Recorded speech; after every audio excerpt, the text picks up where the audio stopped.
En este tercer domingo de Cuaresma, la liturgia da la alternativa también de otras lecturas y en el Evangelio el de la Samaritana como alternativo. Es el encuentro del Señor con la Samaritana, donde se hace una alusión expresa a la adoración. La mujer pregunta al Señor dónde debe ser adorado Dios, si en el monte Sión o en el Garizim, donde adoran los samaritanos. El Señor responde que ha llegado la hora en que a Dios los verdaderos adoradores lo adorarán en espíritu y en verdad. ¿Qué significó Jesucristo al hablar de la adoración al Padre en espíritu y en verdad? Pero bueno, vayamos por partes, como suele decirse. Al inicio del relato vemos a Jesús, que, cansado del camino, está sentado junto al pozo de Sicar. Tiene sed. Se acerca una mujer a buscar agua y él le pide de beber. Ya aquí, sin más, se nos está presentando un contraste porque estamos figurándonos al Señor, a Él que es rico, como un mendicante al costado del camino. A partir de ese momento, de ese pedido que hace el Señor, se desarrolla un diálogo, pero un diálogo extraño, en el que la samaritana, asombrada por el pedido, ya que nota que es judío el quien se lo está pidiendo, parece, diríamos, casi negarse. Jesús, en lugar de entrar en una polémica, le dice, si conocieras el don de Dios, ¿y quién es el que te pide? Tú misma le pedirías y él te daría agua viva. La situación cambia radicalmente. Quien hasta ese momento estaba pidiendo, se está revelando como el que ha venido a dar, y a dar en abundancia. Y es así, porque siempre Jesús pide, solicita algo de nosotros, y lo hace para darnos algo infinitamente más grande.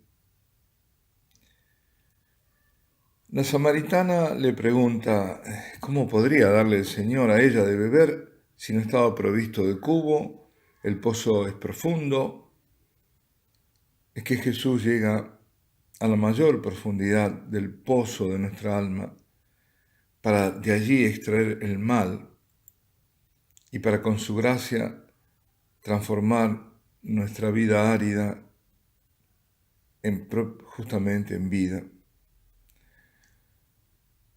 Si tú conocieras el don de Dios, si tú conocieras el don de Dios, no es un reproche, sino el comienzo de una iluminación que el Señor se dispone a dar a aquella mujer. Es lo mismo que nos está diciendo hoy a nosotros.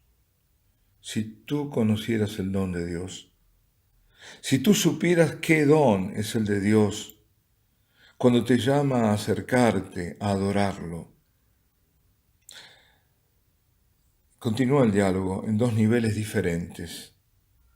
Ella, evidentemente, en un plano de las necesidades físicas inmediatas, y él en el espiritual, en la salvación. Así, la samaritana pide esa agua que él podría darle, el agua viva, pensando que con esa agua no tendrá que volver más a ese pozo. Y el Señor le responde que traiga a su marido, con lo que le está provocando en la mujer la respuesta de su historia. Del dame de beber pasa el Señor a dame el pasado de tu vida.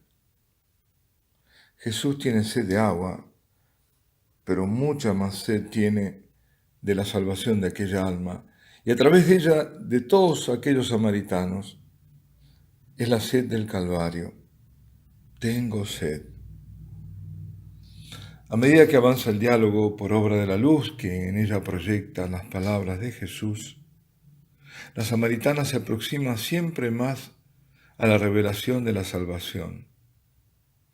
de un, digamos, enemigo inicial, aquel hombre que habla con ella se vuelve un profeta y quizás el mismo Mesías que conoce su pasado y que ahora se ofrece para poder hacer de ella una fuente de agua viva. Finalmente cobra un sentido las primeras palabras, esas enigmáticas. Tú le habrías pedido a él y él te habría dado agua viva. Es el agua viva que no viene de ese pozo, sino que brota para la vida eterna. Se trata del agua viva de su palabra, de su gracia, de su espíritu, de aquel mismo encuentro con él, surgente de salvación. Apenas la mujer empieza a entrever que aquel hombre frente a ella es un profeta, cambia el discurso. Y ya no es el agua el motivo de su preocupación, sino que surge en ella la pregunta esencial, la que viene antes de cualquier otra cosa. Dios, ¿dónde debe ser adorado? La sed ahora es suya. Es la sed de Dios que todos tenemos, porque la tenemos, sí, aunque pocos lo saben. Sed de eternidad, sed de belleza, sed de bondad, de justicia, de infinito, de la paternidad de Dios, de su protección, de su amor. Es la sed del salmista. Mi alma tiene sed del Dios vivo, pero la buena nueva justamente es que Jesucristo nos está revelando. También Dios tiene sed del hombre, de su salvación. Pues sí, hay una sed de Dios y una sed del hombre. Y la sed de Dios y la del hombre se sacian mutuamente en la adoración. Por eso a Santa Margarita María Alacoque, la apóstol del Sagrado Corazón, le decía el Señor: tengo sed, una sed ardiente de ser amado y adorado por los hombres en el Santísimo Sacramento, que esta sed me consume. El diálogo que había comenzado con el dame de beber culmina con la pregunta de la samaritana: ¿dónde adorar a Dios? ¿Dónde Dios debe ser adorado? Esa pregunta es: ¿dónde está Dios para ir a adorarlo? La adoración es una prioridad que viene del profundo de la naturaleza del hombre. El Papa Benedicto decía: la adoración no es un lujo, sino una prioridad, una necesidad. Jesucristo responde que ha llegado la hora de adorar a Dios en espíritu y verdad, y no ya en el templo de Jerusalén. El templo donde Dios será adorado será el templo por él mismo construido, por el mismo Dios, el cuerpo de Cristo.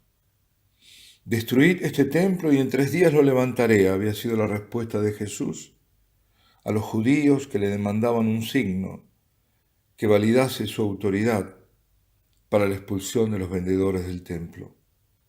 Pues el signo, según lo explica el mismo evangelista, es el templo de su cuerpo. El cuerpo de Jesucristo es el templo de la nueva y eterna alianza. Es el mismo cuerpo que fue entregado a los suyos sacramentalmente en la última cena. Su cuerpo, la Eucaristía. Mientras comían, Jesús tomó el pan, recitó la plegaria de bendición, lo partió y dándose a los discípulos dijo: tomad, comed, esto es mi cuerpo. Desde aquel momento en más, el templo de la nueva y eterna alianza es su cuerpo. Y su cuerpo es, hay que decirlo 1 y 1000 veces, la Eucaristía. La Eucaristía para ser celebrada, para ser contemplada, para ser adorada. Por y en la Eucaristía adoramos a Dios. No solo al Padre, a toda la Trinidad, en espíritu y en verdad. Y hoy, queridos amigos, y siempre, el llamado es adorarlo sin interrupción. en adoración eucarística perpetua. Alabado sea Jesucristo.